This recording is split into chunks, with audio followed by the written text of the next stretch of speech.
राधे राधे प्रिय साथियों। हिंदू धर्म में एकादशी का व्रत भगवान विष्णु की पूजा के लिए बहुत महत्वपूर्ण माना गया है। साल भर में आने वाली हर एकादशी का अपना अलग महत्व होता है। चैत्र महीने के कृष्ण पक्ष में पड़ने वाली एकादशी को पाप मोचनी एकादशी कहा जाता है। हिंदू पंचांग के अनुसार चैत्र कृष्ण एकादशी तिथि इस वर्ष यानी कि साल 2026 में 14 मार्च की सुबह 8:10 से शुरू होगी और 15 मार्च की सुबह 9:16 तक रहेगी।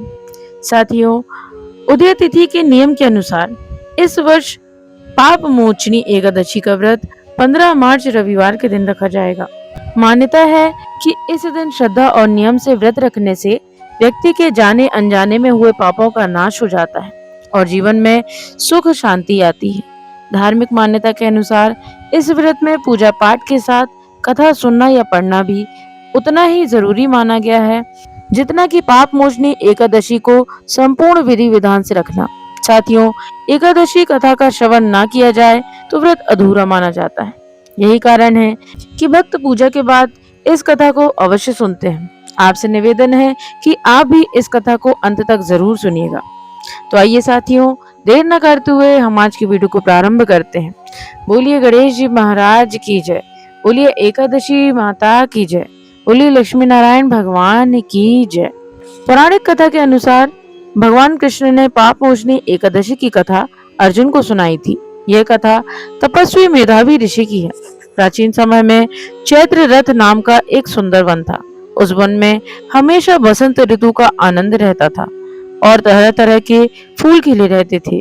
उसी वन में मेधावी नाम के एक ऋषि तपस्या किया करते थे। वे भगवान शिव के परम भक्त थे और गहरी साधना में लगे रहते थे।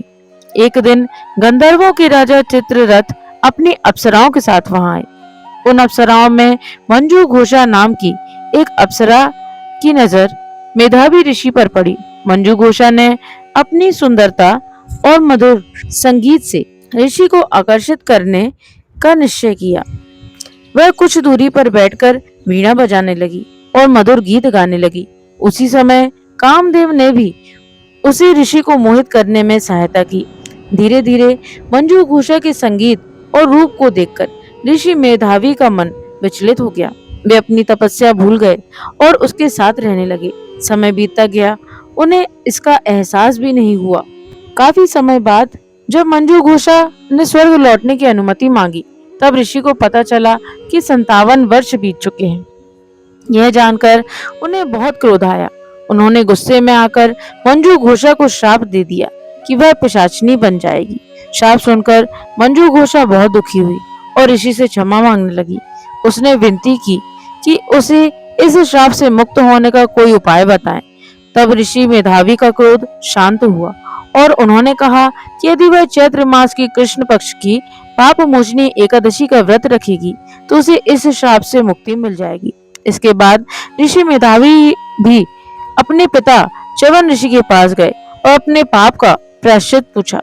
उनके पिता ने भी उन्हें पाप मोचनी एकादशी का व्रत करने की सलाह दी।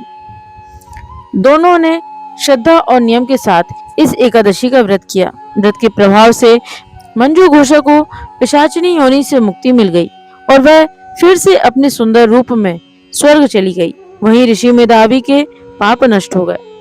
साथियों, जो व्यक्ति श्रद्धा से यह एकादशी का व्रत रखता है और इसकी कथा को संपूर्ण सुनता है, उसे भगवान विष्णु की कृपा प्राप्ति होती है और जीवन के समस्त कष्ट दूर हो जाते हैं।